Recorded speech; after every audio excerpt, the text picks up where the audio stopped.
উপরে লাগে, তাহলে বৈষ্ণব টিকবে? কিন্তু বৈষ্ণবের তো কিছু হচ্ছে না, ওরা আরো সুখী হচ্ছে, আরো ভালো চলছে। কারণটা একটাই, কারণ যদি মূলে কেউ কিছু করে তাহলে উপরে করার তো প্রয়োজন হয় না।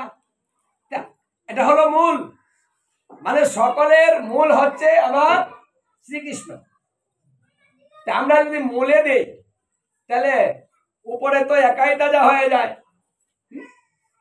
এই জন্য ভগবান লীলার চলে এই তত্ত্বটাই নন্দ মহারাজকে বুঝাচ্ছেন এবং বাস্তব দেখাবেন যে পূজা গ্রহণ করতেছে। বাবা তুমি দেখো, পূজা গ্রহণ করবে এই গোবর্ধন। তাই যখন পূজা হচ্ছিল, এক বালক, ছোট্ট 7 বছরের বালক দাঁড়িয়ে আছে, আরেক বালক গোবর্ধন হয়েছে।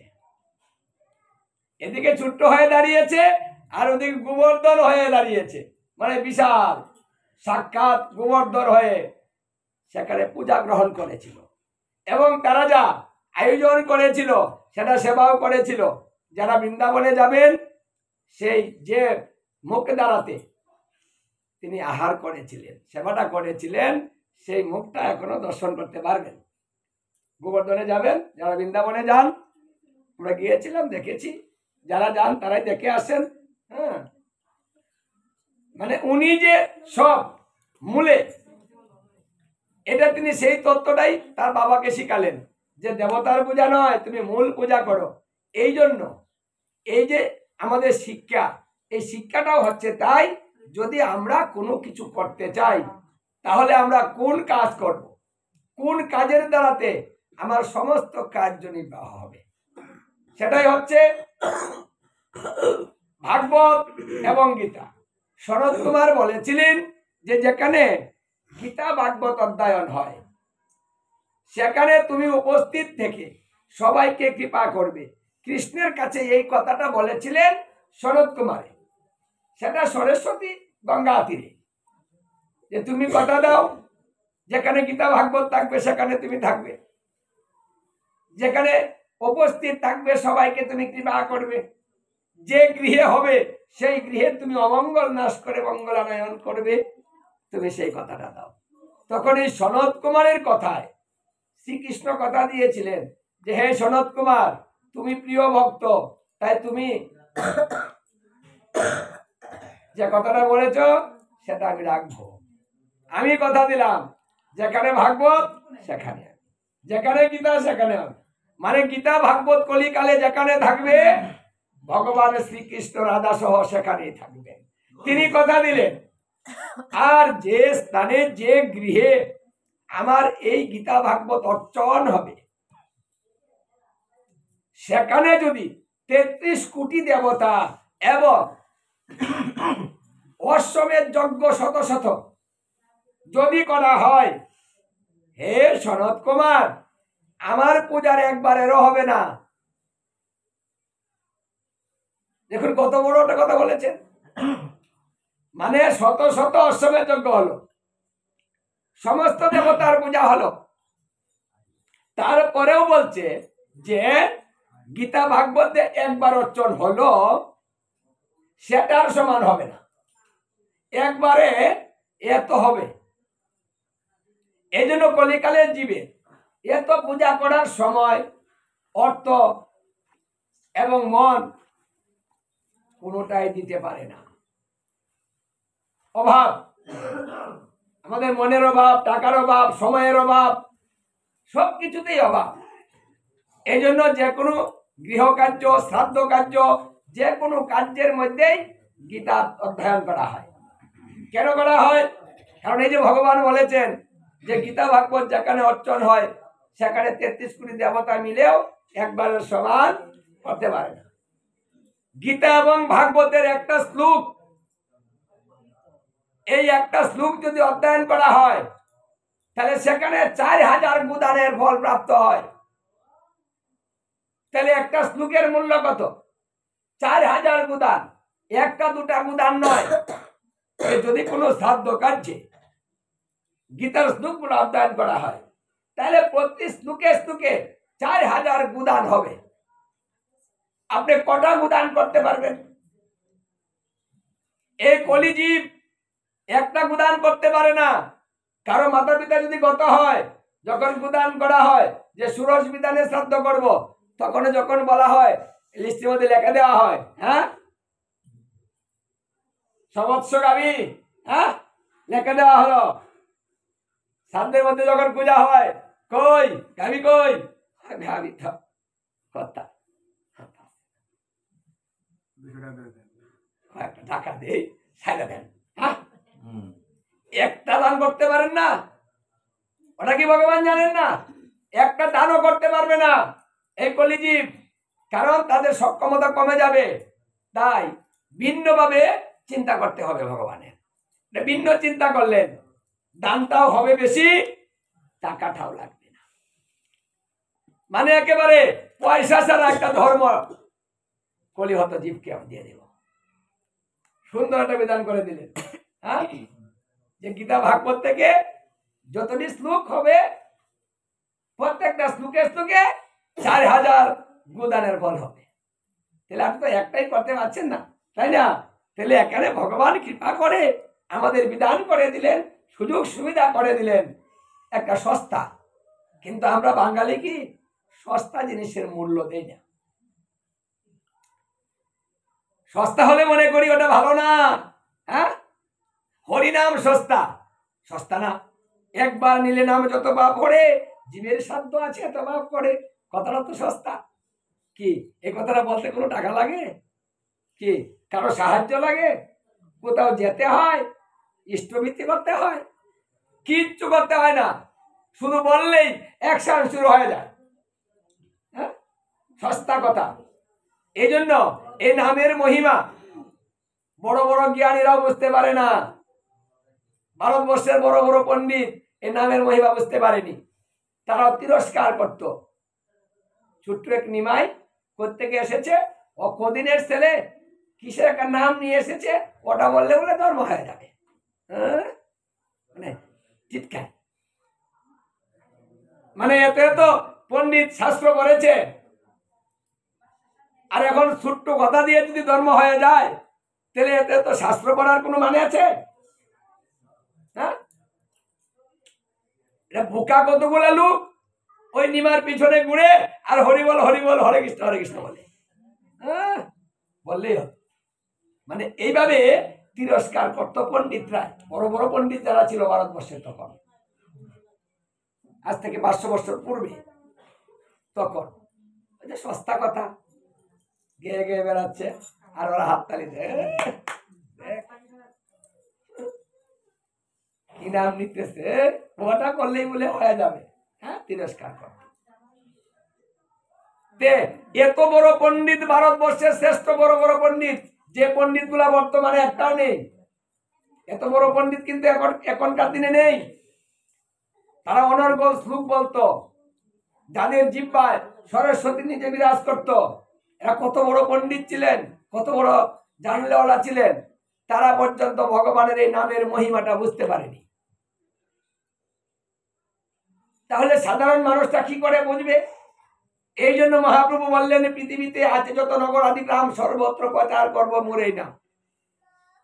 নামেই হবে যখন ধর্ম, তাহলে নামটা প্রচার করতে হবে বেশি করে, যেন সকলের ধারে ধারে পৌঁছে যায়, সবাই যেন পেয়ে যায়।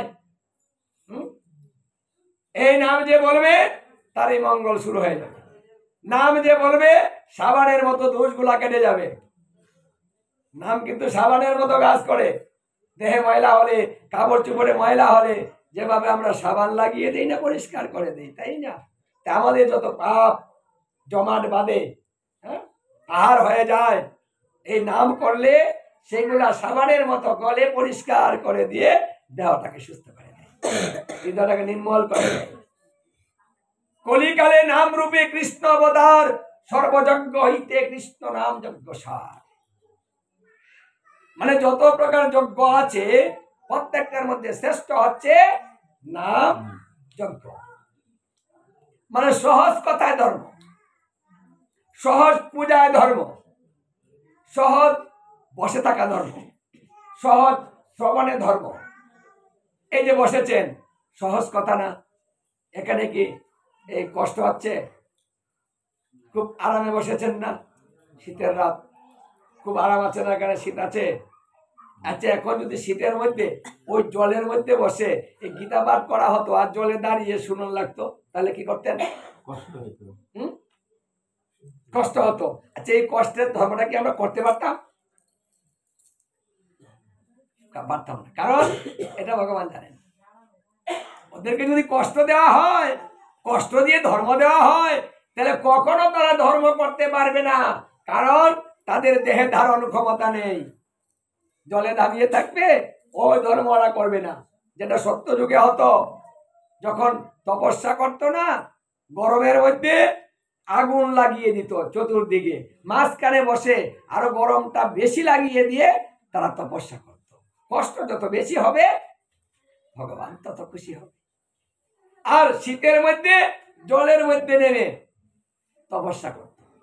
তাহলে তাদের কষ্টটা কত ছিল? এত সহজ ভগবানের কথা ছিল না, এত সহজে আরামে ভজন ছিল না। এই ঘরে বসে চাদর গায়ে দিয়ে এই টুলে চেয়ারে বসে এত আরামের ধর্মটা ছিল না তখন। আমরা পেয়েছি। আরে ভগবান সুযোগ করে দিয়েছেন।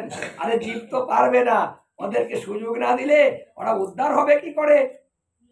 এই জন্য আমাদের ভালোবেসে তিনি সুযোগটা বের করলেন। আর আমরা ভালোবাসা পেয়ে, সুযোগটা পেয়ে এই সস্তাটার মূল্যটা দিতে পারছি না। এখন যথাযথা নাম লয়, স্থান কাল পাত্র নাই, সর্বসিদ্ধি হয়। মহাপ্রভু এসে কথাটাও বলে দিলেন।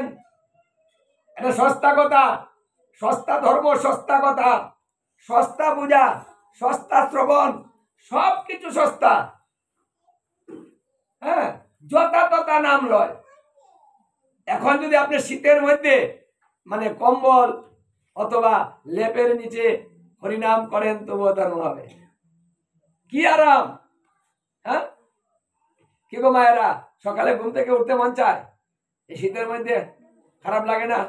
হ্যাঁ, শরীরে ব্যথা করে, কোমরটা গিরগির করে, পাগুলা রিমরিম করে।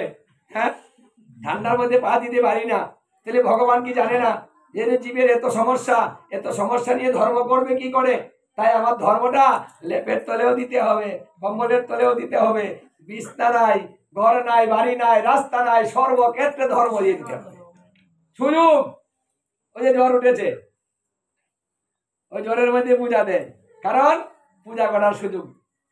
ঘরের ভিতরে বাতাস লাগে না, তাই জ্বরের হলেও পূজা করা যায়। যদি জ্বরের মধ্যে হ্যাঁ একটু বাতাসে গিয়ে পূজা করতে হতো, করতে পারতো না। কিন্তু ভগবান এই সুযোগটাও করে দিলেন যে যেন মানুষের কোনো সমস্যা না হয়, এবার পূজা অর্চনা করতে, ধর্ম করতে সব সুযোগ আমি আবার দিয়ে দিই।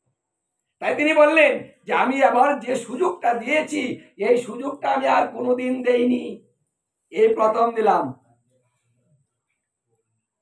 এই সুযোগ যারা গ্রহণ না করবে, তাদের কপালে দুর্গতি হবে। ওরা আবার সেই 84 লক্ষ জুনি প্রজাতি ওই চক্রের মধ্যে পড়ে যাবে, আবার গুড়গুড় গুড়গুড় করবে, জায়গায় জায়গায় জন্ম নিবে, আবার মরবে, আবার জন্ম নিবে, আবার বৃক্ষ হবে, মানুষ কেটে ফেলবে, আবার জন্ম নিবে। মানে এইভাবে গতাগতি করতে হবে। যদি আমরা জনমটার মর্যাদা না বুঝি, কাজে না লাগাই, হেলায় নষ্ট করে দেই, সুযোগ কি বারবার পাওয়া যায়? পাওয়া যায় না। সুযোগ কিন্তু হঠাৎই আসে। এবারের সুযোগটা সেইভাবে এসেছে। তাই এত ভালোবাসা তিনি আমাদের দিচ্ছেন, আর আমরা ভালোবাসার মর্যাদা দিচ্ছি না। এই জন্য বুদ্ধিমান ব্যক্তি এই গীতা ভাগবত বাড়িতে এসে একটা পূজা অর্চনা আয়োজন করবে, একটু ভক্তের সমাগম করবে। একজন ভক্ত যদি বাড়িতে পদার্পণ করে, ঘরের ভিতরে পদার্পণ করে, সঙ্গে সঙ্গে তৎক্ষণাৎ সেই বাড়ি শুদ্ধ হয়ে যায়। সুন্দর বিধান। আপনি শুদ্ধ শান্তি এনে করবেন, হ্যাঁ, শান্তির চাইতে বেশি ভালো। কারণ গঙ্গা যাকে দিয়ে শুদ্ধ হয়, একজন শুদ্ধ ভক্তের দ্বারাতে গঙ্গা শুদ্ধ হয়। একজন ভক্ত যদি গৃহে আসে, তাহলে অমঙ্গল নাশ হয়। সঙ্গে সঙ্গে মঙ্গল হয়, এবং এখানে আর কোনো কিছু করার প্রয়োজন হয় না। মানে একজন বৈষ্ণব বা ভক্তের এত মূল্য, আর সেই গুরুদেবও যদি সদ্গুরুদেব হন, তাহলে বৎসরে একবার বাড়িতে গুরুদেব আসবেন, এক গুরুদেবকে সেবা করাবেন, 1 কোটি সেবা হয়ে যাবে। একজন শুদ্ধ বৈষ্ণবের সঙ্গে 1 কোটি 1 সমান। এটা কি সুন্দর সুযোগ! অথচ আমরা যে সব হয়, কিন্তু বৎসরে একবার একজন বৈষ্ণব বা গুরুদেবকে একটা সেবা দেওয়া হয় না। সস্তায় এত বড় একটা সুযোগ, অথচ আমরা জ্ঞানের অভাবে এই সস্তা ধর্মটাও করতে পারি না, বসে বসে ঘুমায়। আরাম আর জোগাড় টোগাড় কিছু দেয় না, মানে আরামটা বেশি হয়েছে না, আরাম যত বেশি হবে ঘুম তত বেশি হবে। হ্যাঁ, এখন যদি শীতের মধ্যে নামিয়ে দেওয়া হতো না, এই ঘুমটা কিন্তু আসতো না। ঘরের ভিতরে আরামে বসানো হয়েছে, আর একটু গরম গরম লাগতেছে, আর নিদ্রায় বলতেছে তুই এখনো বসে আছিস, ঘুমাস না। আরে জমকলি শুক্রাচার্য বলেছিল, আরামের ধর্ম দিয়েছ ভালো কথা, আরামের ধর্ম দিয়ে জীবকে উদ্ধার করবে, এত সহজ কথা না, ওরা করতে দিব না। এই কথা বলেছিল শুক্রাচার্য, অসুরের গুরুদেব। সে বলেছিল যে আরামে ধর্ম করবে জীব, ওটা করতে দিব না। আনমানি জীবানি ঘুমানি প্রেরণ করব, 3টে মেয়ে পাঠাবো, আর আমি শুক্রাচার্য, আমার সঙ্গে থাকবে কলি, আর থাকবে জম, 3টা পুরুষ আর 3টা নারী। গীতা ভাগবত যেখানে হবে, কীর্তন যেখানে হবে, বৈষ্ণব সেবা যেখানে হবে, আমরাও সেখানে যাব, গিয়ে বিঘ্ন করাবো। ওই যে ছেলে মেয়েকে দুষ্টামি করাবো, শ্রবণ করতে পারবে না, মনটা অন্যদিকে ঘুরিয়ে দিব, শ্রবণ করতে পারবে না, ঘুম পাড়িয়ে দিব, শ্রবণ করতে পারবে না। কে শ্রবণ করতে হলে তো স্থির থাকতে হবে, তাই না? আমি যদি ঘুমাই, শ্রবণ হবে? হবে না। তো শ্রবণ যদি না করি, মঙ্গলটা হবে কি করে? কারণ তুমি তো বলে দিয়েছ যে শ্রবণং মঙ্গলং, শ্রবণ করলেই মঙ্গল হবে, শরণং মঙ্গলং, স্মরণ করলেই মঙ্গল হবে, কীর্তনং মঙ্গলং, কীর্তন করলেই মঙ্গল হবে। হ্যাঁ, কথা তো সস্তা, কিন্তু করাটা তো সস্তা হবে না, ওটা করতে দিবে না। এই জন্য তিনি বললেন, সেই সাধু তুমি সাবধান, মানে সাবধান করে দিলেন, সাবধান হও, কারণ পিছনে লেগেছে। আমরা সাবধান হই না। তাই যাদের বুদ্ধি ভালো, তারা বাড়িতে একটা গীতা ভাগবতের আয়োজন করবেন। যমরাজ এই কথাটা বললেন পদ্মপুরাণ উত্তরাখণ্ডে, যদি কোনো গৃহে বৎসরে একবারও একটা বৈষ্ণব সেবা হয়, সেই গৃহে তোমরা যেও না, যমদূতকে নিষেধ করলেন। যদি ওই গৃহে গীতা ভাগবত অধ্যয়ন হয়, তাহলে ওই গৃহে তোমরা যেও না। যদি সাধুগুরু বৈষ্ণবের মুখনিসৃত বাণী কোনো ব্যক্তি যদি একটাও পালন করে, ওই বাড়িতে ওর কাছেই যেও না। দেখুন সুযোগটা। আপনারা কি পারেন না যে সারা বৎসরে একটা বৈষ্ণব সেবার আয়োজন করতে? পারেন না? কদিন, 1 সপ্তাহ যে কষ্টটা করেন, এই যে বড় বড় টুকরা, হ্যাঁ, লম্বা টুকরা, বড় টুকরা, গোল টুকরা, কত সাইজের টুকরা, ওটির দাম কি কম? অনেক দামি না? 1000, অনেক দাম, 1000। আচ্ছা, এখন যদি আপনি এই যে 1000 দিলে তো একদিনই শেষ, বা 2 দিন গেল, হ্যাঁ, শেষ করে দিলেন। 1জন 2জন বৈষ্ণব সেবা করলে কয় টাকা লাগবে? কি গো, কে আপনি বড় করে করবেন না, 1-2 জন করাবেন, 3 জন করান, 1000 টাকা দিয়ে তো 3 জন বৈষ্ণব সেবা হবে না। তাহলে হবে কত? এক বৈষ্ণবে 1 কোটি, তাহলে 3টা বৈষ্ণব সেবা করাবেন, 3 কোটি সেবা হয়ে যাবে। তাহলে 1000 টাকা দিয়ে আপনি একটা 3 কোটির সেবা আয়োজন করতে পারেন। এত সুন্দর একটা সুব্যবস্থা ভগবান করে দিলেন, আর আমরা হেলায় হেলায় এই সুযোগটাও গ্রহণ করছি না। আমরা কত বোকা! আর এই তত্ত্বটা আমরা গুরুদেবরাও শিক্ষা দেই না, আমরা বলি না। হ্যাঁ, আমাদের সকলের বলা দরকার, প্রচার করতে হবে। ধর্ম তখনই সুন্দর হয় যখন প্রচারটা ভালো হয়। প্রচারটাই যদি সুন্দর না হয়, ধর্মটা সুন্দর আসবে কোথায় থেকে? তাহলে দেখুন সস্তা ভাবে ধর্ম করতে পারেন, অথচ এটা করেন না। অনেক টাকা খরচ করে অন্য অনুষ্ঠান করবে, কিন্তু গুরুদেবকে বাড়িতে আনা 1 বছরে একবার, ওটা কারো পক্ষে হয় না।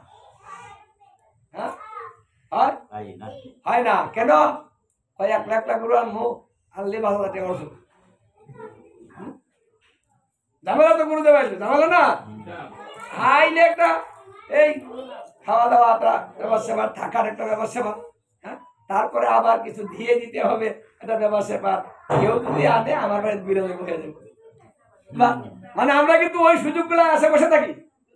হ্যাঁ, কিন্তু এত সুন্দর একটা সুযোগে ভগবান করে দিলেন, আমরা ইচ্ছা করে গ্রহণ করি। আর যে গুরুদেব টাকার জন্য আসবে, টাকা না দিলে যাবে না, হ্যাঁ, ওই গুরুদেবের আসার দরকারই নেই। আপনি বড়ই পাড়া এই করে আসলেন না, দেখেন হরিবাসর দিল, ওই বড়ই পাড়ার চেয়ে এই মাধবপুরে কিন্তু স্ট্রং বেশি, বুঝছেন না? হ্যাঁ, ধনী বেশি, কিন্তু এখানে হয় না। হরে কৃষ্ণ। এবার মন গুণে ধন হবে, মানে আপনি কৃষ্ণর ধনের ধনী হবেন, মনের প্রয়োজন হবে। যার মন নাই তার কোনো ধন নাই। মন যার ভালো না, কর্ম তার ভালো না। মন যার ভালো না, ধর্ম তার ভালো না। মন